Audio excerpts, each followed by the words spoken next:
Hello everyone, welcome to my channel Sonu mathematics classes Nalanda. जैसा कि हम इस वीडियो में लिमिट पढ़ने वाले हैं, तो लिमिट का लेक्चर नंबर 1 है। लेक्चर नंबर 1 में समझेंगे कि लिमिट क्या होता है और लिमिट का यूज कहाँ कहाँ है, आखिर लिमिट हम क्यों पढ़ते हैं, इस वीडियो में जानेंगे। ठीक है, तो लिमिट समझने से पहले आपको एक मैथमेटिकल डाटा से आपको समझाने की कोशिश करेंगे कि लिमिट आखिर क्या है, लिमिट का आवश्यकता हमें क्या पड़ा। ठीक है, तो शुरू करते हैं।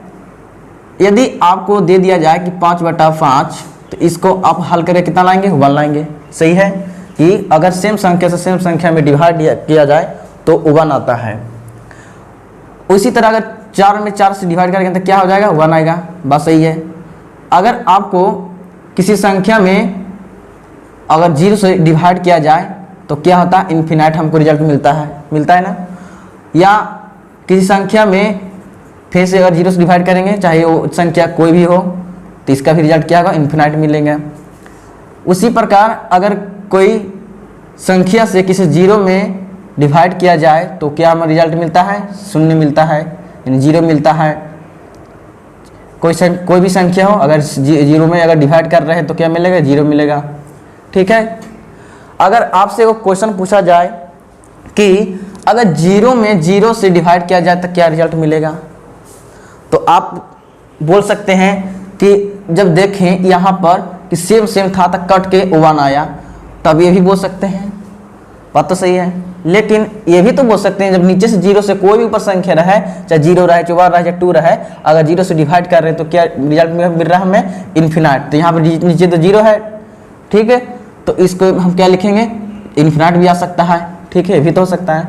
चाहे वो संख्या नीचे कुछ भी हो, अगर ऊपर 0 से भाग लग रहा है, 0 में भाग लग रहा है, तो क्या आता है, 0 भी आता है। तो इसके अनुसार भी ये भी सही है ना। यानी तीनों के अनुसार 3 तरह के हमें रिजल्ट देखने को मिला।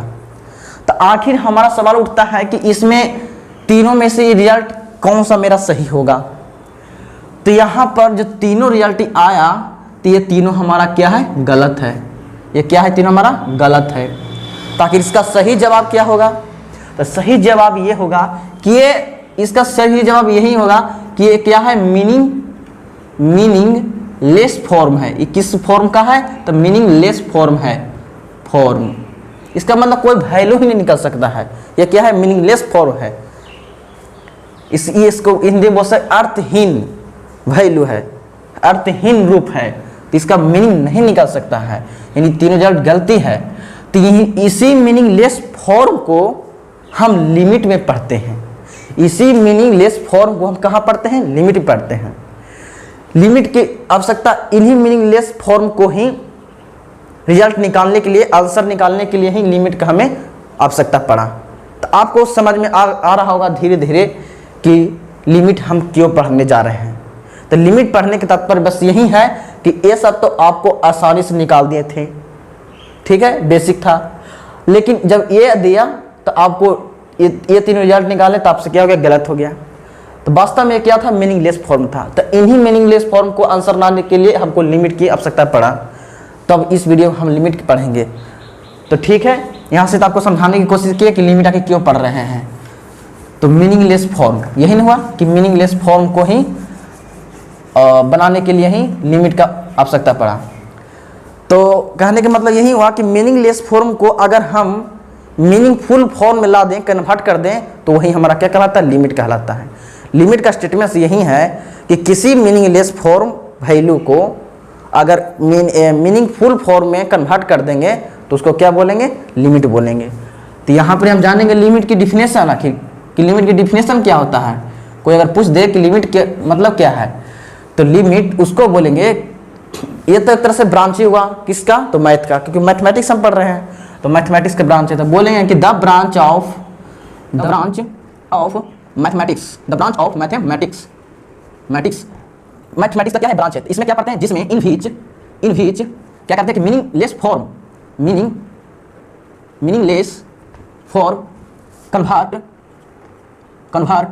Convert of any function into क्या करते हैं, मीनिंगफुल फॉर्म।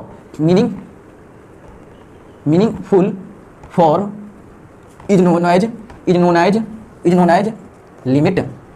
समझ आया?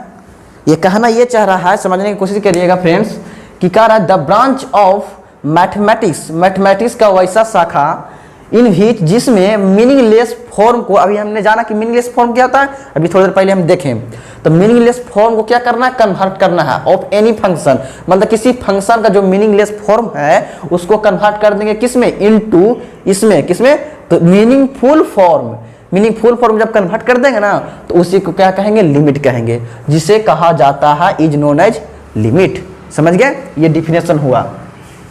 अब इसका डिनोशन जानेंगे कि लिमिट को डिनोट कैसे करेंगे। तो यहां से लिखेंगे कि इट इज डिनोटेड बाई,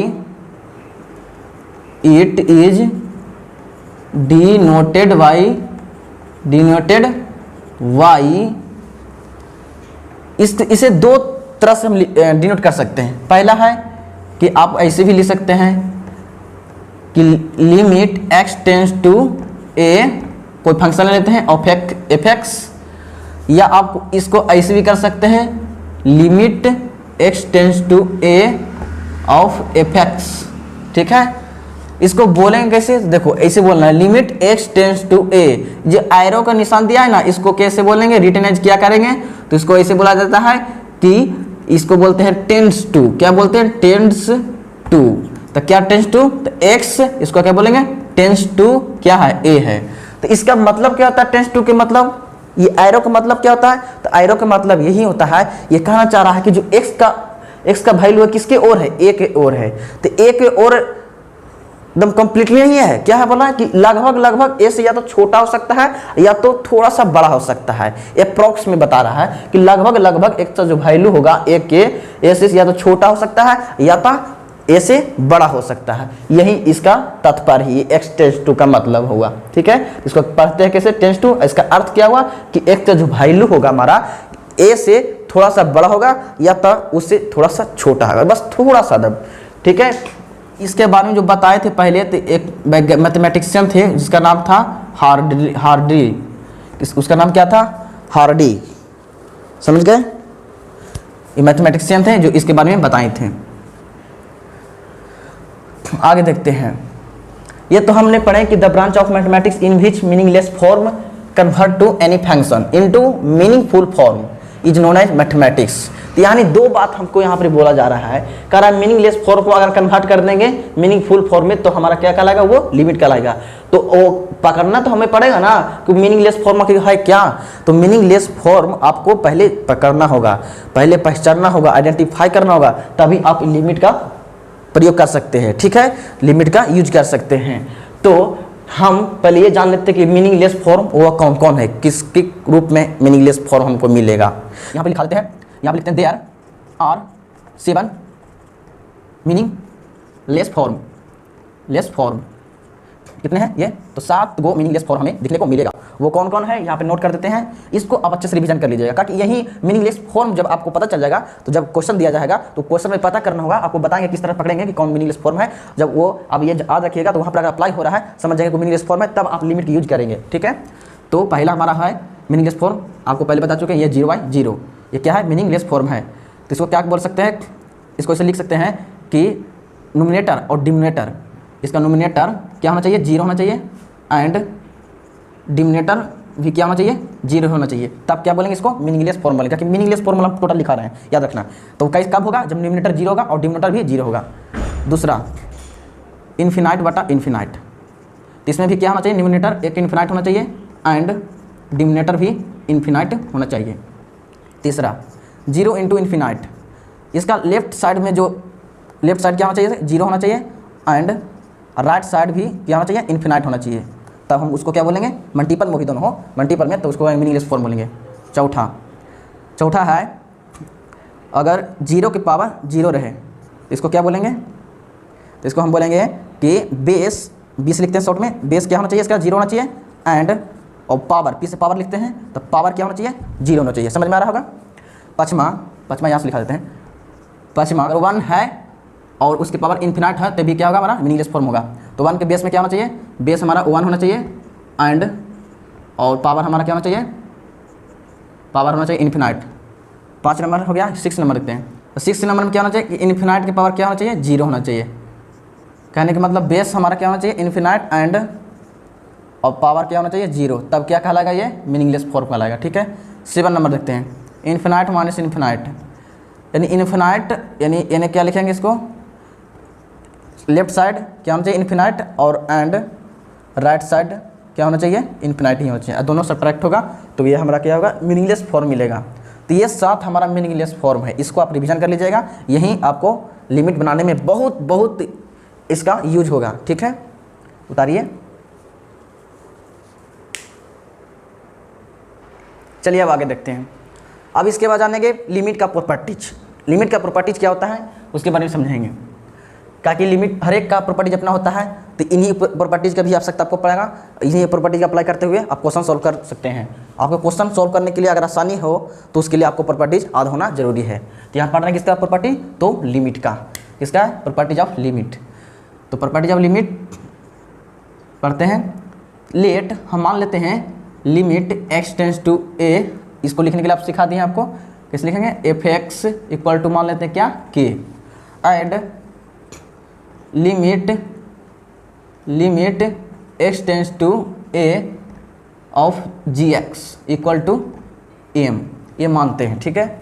अब इन्हीं दो फंक्शनों का हम प्रॉपर्टीज में देखेंगे और इसका वैल्यू हम लिख लें k और m। तो पहला प्रॉपर्टीज क्या है कि limit x tends to a हो और क्या हो, function f(x) plus function gx। ठीक है, ऐसे दिया हो, प्लस या तो माइनस में। ठीक है, दो फंक्शन या तो ऐड में हो या तो सब्ट्रैक्ट में हो, यानी प्लस या तो माइनस में हो। तब लिमिट प्रॉपर्टीज में क्या कहता है कि इसको बारी बारी से लिमिट आप लगा सकते हैं। यानी limit x tends to a क्या पहला, तो function f(x) of f(x) plus minus बाहर कर दिए, अलग अलग लगा रहे हैं। तो लिमिट x टेंस टू, उसी प्रकार इसको भी करेंगे, limit x tends to a of gx। ये हुआ हमारा पहला प्रॉपर्टी। समझ में आया, क्या किए कि पहला इसमें लिमिट लगाए, उसके बाद इसमें लिमिट लगाए, चाहे बीच में प्लस हो या तो माइनस में हो। दूसरा प्रॉपर्टी में देखते हैं, कहता है limit x tends to a of f(x) into gx, यानी दो या तो मल्टीपल में हो तो इसमें भी उसी तरह होगा। यानी कह सकते हैं limit x tends to a और f(x) into limit x tends to a equal to, sorry इतना हो गया, और gx हो गया, ये हमारा होगा। यानी बारी बारी से दोनों में लिमिट लगा सकते हैं। आपको पहले बता चुके हैं ये, इसका मान आपको बता चुके हैं कि इसका मान लिया है कितना, k मान लेते हैं। तो इसका बदला क्या होगा, k होगा, बीच में प्लस माइनस तो प्लस माइनस, और gx के बराबर कितना माने हैं, लिमिट gx, तो इसका मान है m। यानी जो आप सॉल्व कीजिएगा तो इस तरह के आपको फॉर्म देखने को मिलेगा, यानी प्लस माइनस में रहेगा, तब k प्लस m, ये रिजल्ट है। ठीक है, उसी तरह यहाँ पर भी होगा k इंटू m होगा ना। तीसरा प्रॉपर्टीज देखते हैं। तो तीसरा प्रॉपर्टीज कहता है limit x tends to a, अगर वो डिवाइड में हो, यानी f(x) डिवाइड gx, ठीक है, इस तरह हो, यानी दोनों भागा में हो, डिवाइड में हो, तब यहाँ पर कैसे बनेगा, तो इसमें भी बारी बारी से लिमिट लगा सकते हैं फंक्शन में। तो पहले लगा लेते हैं limit x tends to a of f(x), ठीक है, यहाँ तक क्लियर, बटा फिर इसके साथ तो limit x tends to a of gx, ये होगा। ठीक है, यहाँ तक समझ में आया। तो उसके बाद क्या करेंगे, इसका वैल्यू क्या कितना बोले हैं, k, इसका वैल्यू कितना दिए हैं, m, यानी ये रिजल्ट मिलेगा। ठीक है, समझ में आया प्रॉपर्टीज। और भी प्रॉपर्टीज है। 4 नंबर में कहता है कि limit x tends to a, अगर वो कांस्टेंट के साथ फंक्शन कोई मल्टीपल हो, जैसे कांस्टेंट ये है और फंक्शन ऑफ f(x) है, तो इसमें प्रॉपर्टीज कैसे अप्लाई होगा, तो इसमें होगा लिमिट, पहले यहाँ पर देखना, कह रहा है कांस्टेंट है, तो कांस्टेंट को आप ज्यों का त्यों छोड़ दीजिएगा, जो फंक्शन है उसमें आप लिमिट लगा दीजिएगा तो आपका रिजल्ट मिल जाएगा। तो यानी कांस्टेंट को ज्यों का त्यों छोड़ देते हैं, इंटू है तो इंटू में, और f(x) तो लिमिट इसमें लगा देंगे, limit x tends to a of f(x), ये हमारा होगा। तो रिजल्ट क्या निकलेगा, c इंटू k निकलेगा, इसका वैल्यू कितना है, k माने हैं। ठीक है। 5 number, limit x tends to a c plus या माइनस कोई फंक्शन रहेगा ऐड, तब क्या होगा, तो इसमें भी उसी तरह होगा, कांस्टेंट को ज्यों को त्यों छोड़ना है, क्या करना, कांस्टेंट को ज्यों को त्यों छोड़ देना है, बाकी आगे जो लगा देना है, तो इसका आगे क्या है, प्लस और माइनस है, और फंक्शन में लिमिट लगा देना है, x टेंस टू a और f(x) हो गया। तो कहने के मतलब प्लस माइनस में k, यही ना आएगा। चाहे तो GX रहता तो M देते। ये हमारा प्रॉपर्टीज हुआ। अगला प्रॉपर्टी देखते हैं 6 नंबर। 6 नंबर प्रॉपर्टीज कहता है कि limit x tends to a, अगर कोई फंक्शन के ये वाला करते हैं, अगर कोई कांस्टेंट के पावर फंक्शन हो, कांस्टेंट के पावर क्या हो, कोई फंक्शन हो, देखो फंक्शन है तो इस पर कैसे प्रॉपर्टी अप्लाई होगा, तो फंक्शन में लिमिट चल जाएगा लेकिन कांस्टेंट में लिमिट नहीं लगेगा, याद रखना। तो कांस्टेंट के जीरो को छोड़ देते हैं, ये लिमिट इसमें दे देना है, क्या है, limit x tends to a, क्या है, fx में है फंक्शन, तो fx तो इक्वल टू क्या आ जाएगा c। ये टोटल को कितना माने हैं, ये टोटल को हम क्या माने थे, क्या देखो k माने थे ना, ये टोटल के क्या से समझ लेना k, इक्वल टू क्या होगा k, यानी c के पावर क्या हो जाएगा k, ये हमारा रिजल्ट निकलेगा। ठीक है। 7 नंबर में देखते हैं प्रॉपर्टीज। 7 नंबर प्रॉपर्टीज कहता है कि limit x tends to a, दो फंक्शन के पावर हो, यानी दो फंक्शन रहेगा उसके पावर में होगा, जैसे ऐसे रहेगा fx के पावर एक और रहेगा क्या gx, तब कैसे लिमिट अप्लाई करेंगे, तो यहाँ पर देखो दोनों फंक्शन नहीं है तो फंक्शन में लिमिट अप्लाई होगा, इसमें भी लिमिट देना है, अब उसके बाद इसमें भी देना है, दोनों में दे देना है। कहने का मतलब ये हुआ, पहले इसमें देता है तो limit x tends to a of gx हो गया, उसका पावर में है कौन सी, ये वाला limit x tends to a of fx, इसका पावर में टोटल है, ये वाला पावर में है। तो कहने का मतलब क्या लिख सकते हैं, इसके वैल्यू क्या है k, इसका वैल्यू क्या m, यानी k के पावर m होगा। ठीक है, समझ में आया। 8 नंबर में 8 नंबर कहता है कि limit x tends to a log of fx। अब इसको कैसे करेंगे, तो यहाँ पे log लगा हुआ है तो log को भी जीरो करते छोड़ देना है और जो फंक्शन उसमें लिमिट लगा देना है। तो limit x tends to a क्या फंक्शन हमारा fx है, तो इसका रिजल्ट क्या निकलेगा, log m निकलेगा ना, k है इसका वैल्यू k। यहाँ तक समझ में आया। 9th नंबर प्रॉपर्टी में देखते हैं। 9th नंबर कहता है limit x tends to a, अगर कोई फंक्शन क्या हो, मोड में हो, तो लिमिट भी लग जाएगा उसी फंक्शन में, लेकिन क्या होगा, वो भी मोड में चल जाएगा, क्या हो जाएगा, वो भी मोड में, देखो यहाँ पर है ये टोटल मोड में हो जाएगा। तो जो इसमें इसका वैल्यू क्या, माइनस में अगर भी वैल्यू आ गया ना, इसका नेगेटिव अगर वैल्यू देगा ना तो पॉजिटिव कर देना है। मोड का मतलब क्या होता है, पॉजिटिव कर देना है। ठीक है, वैल्यू क्या देता है, पॉजिटिव देता है मोड। अगर माइनस m आ रहा है, चाहे माइनस कुछ भी आ रहा है माइनस में, तो पॉजिटिव लिखना है। तो यहाँ तक क्या है, पॉजिटिव, तो पॉजिटिव ही रह जाएगा k। ठीक है, यहाँ तक समझ में आया। इतना प्रॉपर्टीज आपको, और भी प्रॉपर्टीज है, बस इतना काफ़ी है आपके लिए है। ठीक है, 9th प्रॉपर्टीज।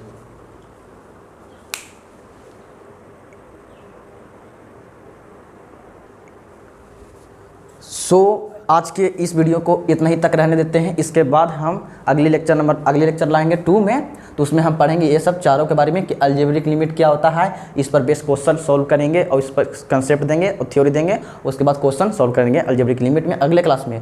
उसके बाद पढ़ेंगे ट्रिग्नोमेट्रिक लिमिट, उसके बाद पढ़ेंगे इन्वर्स ट्रिगो लिमिट, उसके बाद पढ़ेंगे एक्सपोनेंशियल लिमिट, उसके बाद पढ़ेंगे लॉगरिथमिक लिमिट। इस इतने के बारे में हम जानेंगे। तो ये वीडियो लंबा ना होने के कारण इसको हम यहीं तक रहने देते हैं। इसका प्रॉपर्टी जो बेसिक ऑफ कॉन्सेप्ट लिमिट था, बेसिक ऑफ कॉन्सेप्ट और जो लिमिट था वो हम जान गए, उसका प्रॉपर्टीज भी जानना था वो भी जान गए। ठीक है, इतना का हमें लिमिट जब क्वेश्चन सॉल्व करेंगे तो ये क्वेश्चन सॉल्व करते समय ये सब हमें आवश्यकता पड़ेगा, यानी ज़रूरत पड़ेगा। तो इसलिए आप इसको रिवीजन कर लीजिएगा ताकि आपको क्वेश्चन बनाने में आसानी हो। ठीक है, thanks for watching this video. तो अगर नए हो तो आप तो इस चैनल को सब्सक्राइब कर लीजिएगा ज़रूरी। ठीक है, ताकि जो इसका नोटिफिकेशन होगा सबसे पहले आप तक पहुंच जाए, और बेल आइकन को भी दबा दीजिएगा। ठीक है, थैंक यू।